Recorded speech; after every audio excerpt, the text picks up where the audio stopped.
وتكملة لسلسلة أفلام عالم الشعوذة. ده الجزء السادس منها، والفيلم بقى ضامن أفلام الراهبة وأنابيل وأجزاء فيلم لورين وران المحققين المشهورين في العوالم الخارقة. والجزء ده بقى في أنابيل وكمان في الزوجين لورين وران وآد. فيلا بينا نعرف الحكاية. في قلب الحكاية بنشوف آد ولورين وران، زوجين مشهورين جدا في التعامل مع الحاجات الخارقة والأرواح الشريرة.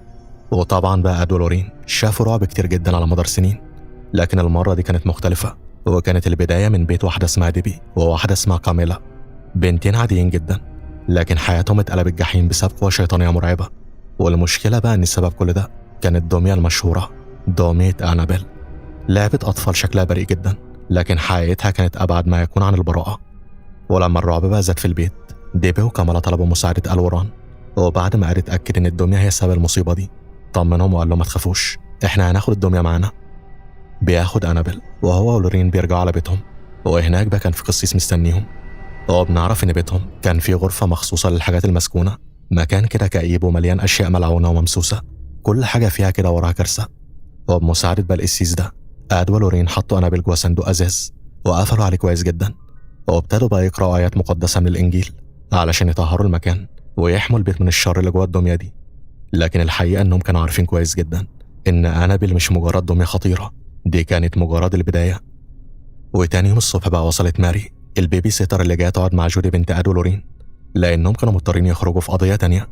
وجودي بقى رغم إنها بنت صغيرة، كانت متعودة نوعا ما على شغل أهلها المرعب، حياتها من زمان وهي فيها أرواح وحاجات غريبة، وده بقى خلاها تتأقلم مع الخوف. لكن اللي كان جاي ما كانش أي حد يقدر يستحمله. ماري أخدت جودي وراحت بيها المدرسة، لكن جودي ما قدرتش تهرب من اللي بيطاردها.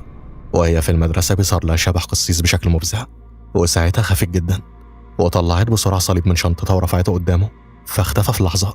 لكن الإحساس بالخطر ما راحش، بالعكس، جودي كانت حاسة إن في حاجة أظلم بكتير لسه أكيد مستخبية. وفوق ده كله، أصحابها في المدرسة كانوا عارفين شغل أهلها، وفضلوا بقى يضايقوها ويعاملوها كأنها غريبة عنهم. ورغم ده حاولت تركز في حاجة المفروض تفرحها، لأن النهاردة كان عيد ميلادها، فقررت بقى تعزم واحدة صاحبتها على الحفلة. لكن الصدمة كانت إن البنت رفضت تيجي البيت أصلا، وده كسر بخاطر جودي جدا. المهم رجعت البيت مع ماري وهي زعلانة ومش عارفة إن الرعب الحقيقي لسه ما بدأش، لأن شبح القسيس كان لسه ماشي وراها وكأنه مراقبها في كل خطوة. وفي نفس الوقت بقى كانت ماري بتحضر تورتة عيد الميلاد في المطبخ، وفجأة بقى جرس الباب رن، فراحت تفتح عادي بس ما لقيتش حد. لكن أول ما لفت ظهرها لقيت قدامها بنت اسمها دانيلا، بنت فضولية وغريبة شوية ومهووسة جدا بالأرواح والعالم التاني. وأول حاجة سألت عنها كانت الغرفة اللي فيها الحاجات المسكونة، فجولي حذرتها فورا وقالت لها الغرفة دي ممنوع حد يدخلها.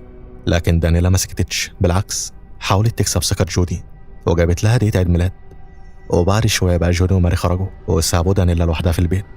وهنا بقى الفضول غلبها، فضلت تتمشى في البيت لحد ما بتوصل للغرفة المقفولة اللي متخزن فيها أنابيل. دخلتها كده وهي مرعوبة وبدأت تتكلم كأنها بتنادي على الأرواح، لو في أي روح هنا ظهري.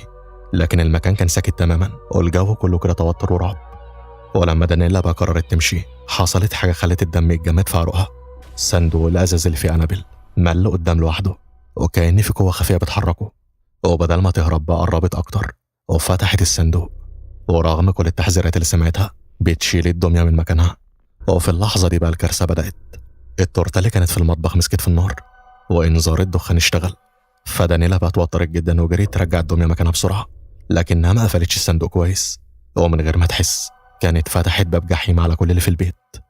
وبعدها بقى ماري رجعت المطبخ ومش فاهمة حاجة، لكن الليل ساعتها كان لسه بيبدأ. ومن هنا البيت اللي كان المفروض يكون في أمان اتحول لمكان مليان شر. بعد ما أنابيل خرجت من الصندوق، بدأت تطلق الأرواح اللي كانت محبوسة فيها من سنين، وما بقتش مجرد دمية مسكونة، لأ، دي بقت بوابة بتدخل منها كائنات شيطانية علشان تنشر الخراب في البيت كله. وفي الوقت ده بقى ماري وجودي ما كانوش مستوعبين حجم المصيبة، لكن جودي بحكم اللي عاشت طول عمرها كانت حاسة إن في حاجة غلط. بدأت تسمع أصوات في غرفتها، خربشة، حد بيدق، وخطوات ماشية في الضلمة وكأن في حد بيتحرك حواليها. فبتخرج من غرفتها بكل خوف، وقتها بقى شافت قدامها شكل مرعب، بنت صغيرة، ودي بقى كانت روح أنابيل، لكنها ظهرت في أي طفلة، وشكل وشها كده كان مليان ألم ورعب. وقبل ما جودي تستوعب اللي شايفاه، البنت دي بتختفي. وفي لحظة كلها فزع، جودي طلعت الصليب من جيبها ورفعته قدامها وكأنه درع حماية، ومع صرختها الروح الشريرة اختفت في الهواء. وبكده بقى جودي تكون نجت، لكن كانت مرعوبة لدرجة إنها مش قادرة تاخد نفسها. وفي نفس الوقت بقى ماري كانت داخلة على كابوس تاني خالص، وهي بتكلم أهل جودي في التليفون وبتطلب بيتزا للحفلة. بتسمع صوت مرعب جدا جاي من بره، الصوت بيقول لهم أنابل رجعت البيت. فماري بتتجمد من الخوف وبتروح ناحية الباب بسرعة، ولما فتحت بقى ما لقيتش حد، لكن لما بصت تاني شافت بنت صغيرة واقفة بره وبتقول لها إن أنابل واقفة وراها. وماري وهي بتترعش أنكرت ده، لكن البنت أصرت وقالت هي وراكي. فماري بتلف بسرعة وبرضه ما بتشوفش حاجة، ولما بتبص تاني ناحية الباب البنت كانت اختفت هي كمان. وهنا بقى بدأ الخوف يتمكن منها، لكن لسه ما كانتش فاهمة إن البيت كله بقى تحت سيطرة الرعب. ومع دخول الليل الأمور كانت بتسوء أكتر. جودي ودانيلا بقوا بيحسوا بوجود أنابل والأرواح اللي معاها في كل مكان. وجودي وهي خايفة ومحتاجة حد يطمنها راحت لماري، لكن ماري نفسها ما كانش في ايدها حاجة لأنها هي نفسها مرعوبة. والمشكلة بقى إن الشر كان داخل البيت فعلا، وخلاص ما بقاش في أي مهرب. المهم في المطبخ ماري بتسمع صوت غريب، ولما بتبص بتلاقي عملة معدنية بتتحرك على الأرض لوحدها. والعملة دي بقى فضلت تتدحرج لحد ما وصلتها الركن ضلمة في المطبخ. وأول ما بصت لهناك شافت كام ظل واقفين في الضلمة بيراقبوها كده بعيون مرعبة وثابتة.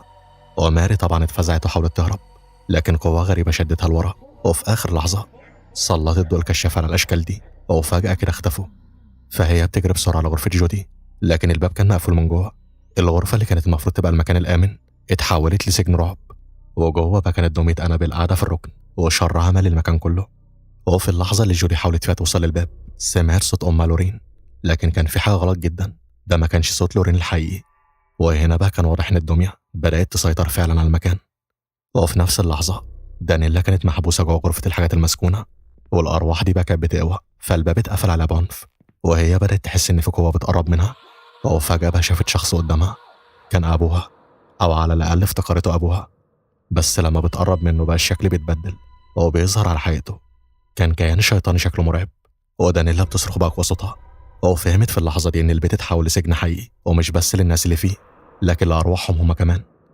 وفي الدور اللي تحت بقى ماري كانت لسه مش عارفة ايه اللي حصل لدانيلا، فدخلت جودي على السرير.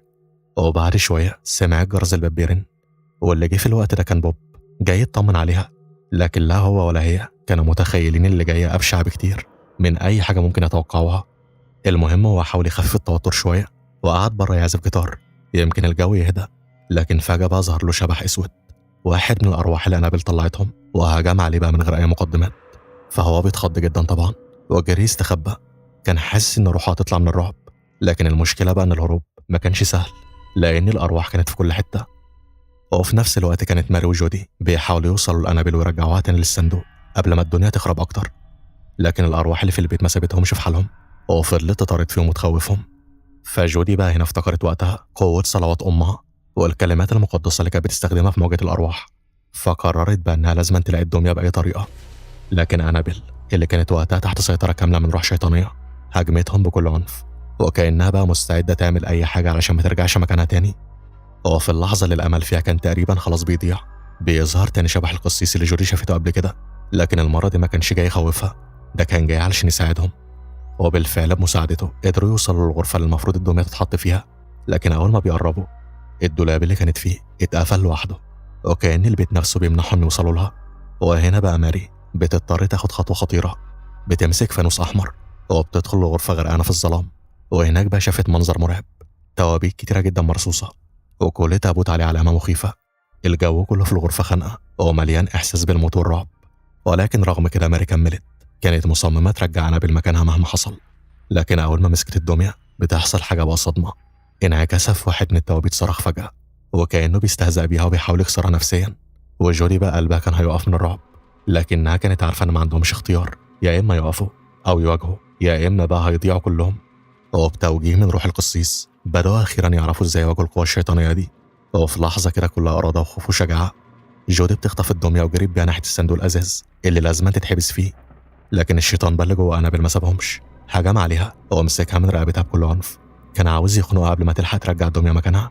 وجودي خلاص كانت بتموت في إيده، لكن في آخر لحظة رفعت الصليب قدامه وبدأت تستدعي قوة إيمان أهلها والكلمات المقدسة اللي كانوا بيستخدموها قبل كده في السيطرة على كل الأرواح.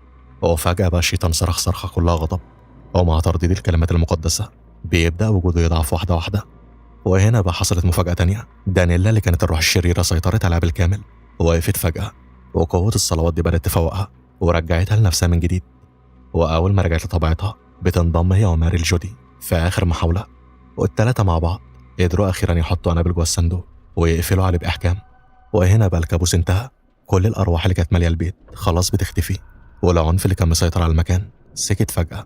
البيت رجع فيه هدوء، حتى لو الهدوء ده بعده هيكون في صدمة كبيرة، بس في النهاية هم نجحوا. أنابل رجعت تاني لسجنها الأزازي وما بقتش قادرة تأذيهم. وبعد اللي حصل الحياة بدأت ترجع لطبيعتها واحدة واحدة. أهل جود رجعوا البيت، ولما عرفوا القصة اللي حصلت في غيابهم عرفوا إنهم محتاجين راحة فعلا بعد اللي عاشوه. لكن رغم إنهم قدروا ينتصروا على الشر، آد ولورين كانوا عارفين حقيقة مخيفة، إن الشر عمره ما بيختفي تماما، هو بس بيستخبى، هو بيستنى بس اللحظة المناسبة علشان يرجع. وهنا نقدر نقول خلصنا الجزء السادس، فانتظرونا في الجزء السابع. سلام.